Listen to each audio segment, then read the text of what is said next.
Today, we have a very special interview that will undoubtedly inspire and empower you on your journey to financial freedom. I'm excited to present to you an exclusive conversation with the legendary Robert Kiyosaki, the acclaimed author of Rich Dad, Poor Dad, and a leading expert in the world of finance and entrepreneurship.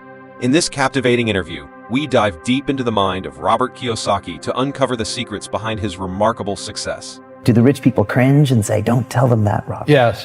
Don't tell people what you know. Right. Keep them poor.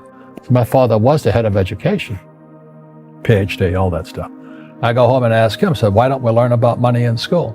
And he looked at me and says, because the government doesn't let us teach that subject. The government tells us what we can teach and what we can't teach. And I thought that was strange. And I said, but aren't we going to school to learn about money? He says, no, your job is to get a job. I said, but you get a job to earn money. He goes, no, you're supposed to just get a job. I went, no. Isn't the purpose of a job to earn money? He goes, you're correct. I said, so why don't I just learn about money? I can skip the job part, And he got flustered and he said, if you want to learn about money, why don't you ask your best friend's father about money? And I said, why? That's Mike. So I asked him. He says, because Mike's father is an entrepreneur. And I said, what are you? He says, I'm an employee. I'm a government employee. And I went, oh, what's the difference? He says, the difference is an entrepreneur must know about money, or they're no longer entrepreneurs. And he says an employee doesn't have to know anything about money, because the government will take care of them, the company will take care of them. So I'm all confused. But I took my dad's advice and I trundled over to Mike's father's office and knocked on his door and I said, hey, I'm here, 9 years old. Teach me about money. He says, beat it, kid, But that's where the story of Rich Dad, Poor Dad started. And finally, through persistence, my rich dad started teaching me about money on one condition. And that condition was he would never pay me. He says, the moment I pay you, you think like an employee. He says, that's the trap. Entrepreneurs work for free. And now I'm 9 years old, my head's going cracking in half. He says, you never want a paycheck. You understand that, kid? I said, okay, I got it. And he says, well, how do I make money? He says, that's what entrepreneurs figure out. It's like, so how do I learn about money? So he would just break out a Monopoly game board. So I would work for free. I'd pick up cigarette butts and he had hotels and restaurants and I would clean and do menial tasks. And as I got older, I started getting into office work and marketing and accounting. And I was an apprentice basically, but I always worked for free. And he would teach me about money. But the way he taught me about money was playing Monopoly. And finally one day I got upset. I said, well, when are you going to teach me about money? He says, what do you think we're doing? We're playing Monopoly. He goes, no. What do you think we're doing? We're playing Monopoly. He says, what do you think we're doing? So I don't know. I'm teaching you about money. And then that's when, you have one greenhouse. He says, there's many formulas for great success in money. There's thousands of them. But one of the best ones found on the game of Monopoly. Still is today. 4 greenhouses, 1 red hotel. I said, what? He says, one of the greatest ways to acquire great wealth is playing Monopoly in real life. 4 greenhouses, 1 red hotel. Is that all there is? He goes, that's it. And he says, what do you think I'm doing? And I went, I don't know. So then he took me out and he showed me his greenhouses. And 10 years later, when I was 19, I was now in school in New York, and I come back to Hawaii, and Rich Dad had bought the biggest piece of land smack dab in the middle of Waikiki Beach. And when you go to Waikiki Beach today, you'll see the Hyatt Regency Hotel. That was his hotel. Just like the game of Monopoly. Just like the game of Monopoly. Acquired assets and they became bigger assets. He just kept what's called an assemblage, because that property wasn't that big at the time. So he had to buy out all the small guys. Because Waikiki was a little dirtwater little town. So he'd buy out this shop owner and buy that shop owner.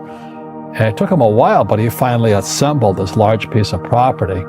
And then he and Hyatt put up this giant hotel. And it just sold for $800 million. So that's how I learned about money. I've had financial crashes. I've had people stab me in the back, but they're all good because I grow from it. That's spirituality. Right. You know, people who are afraid of making mistakes, like they teach in school, they don't ever grow. Because spirituality is there's good and there's bad. There's right and there's wrong. There's up and there's down. Most people only want to be right. They only want to be positive. Well, you can't have that. That's not reality.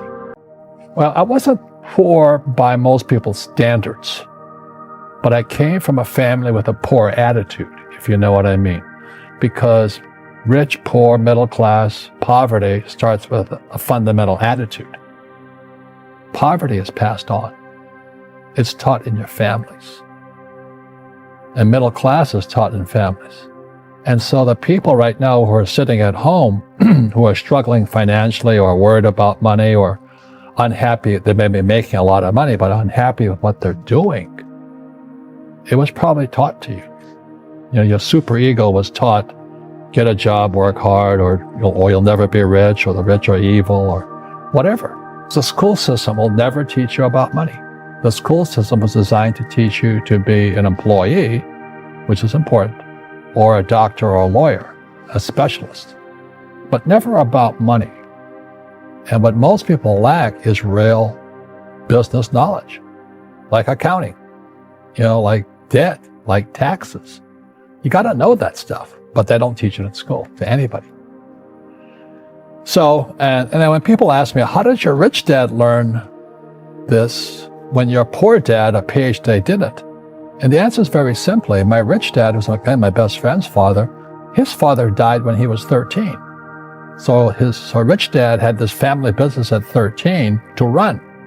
So he had to drop out of school, which was his blessing.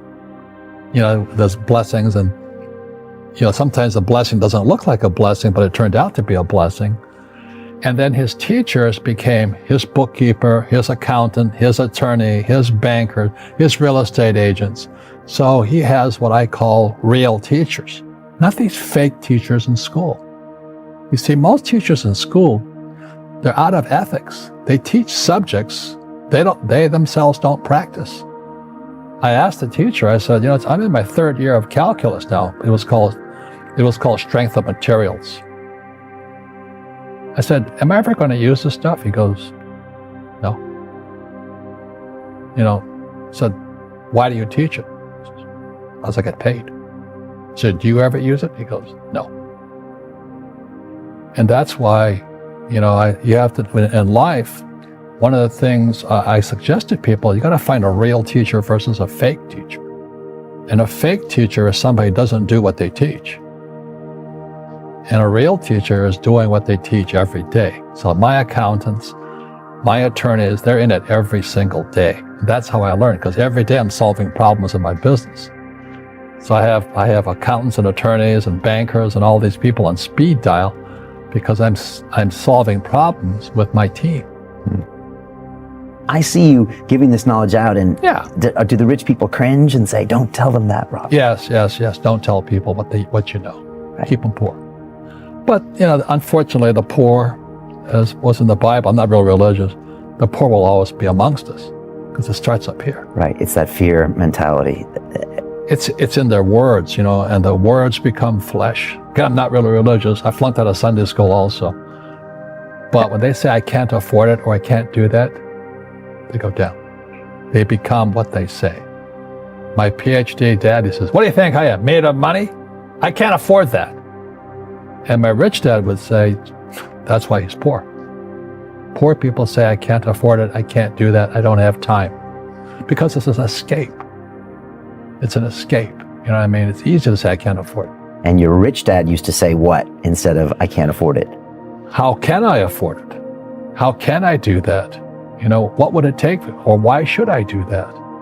He says that a question opens the mind, a statement closes the mind. See, when you say, I can't afford it, your mind shuts down and you become what you say. Rugby is a team sport, but so is soccer. The rules are different. And other people are golfers. They play by themselves. And so everybody's different. So my game financially is business, number one. Second is real estate. So what I say to young people is, you find your game.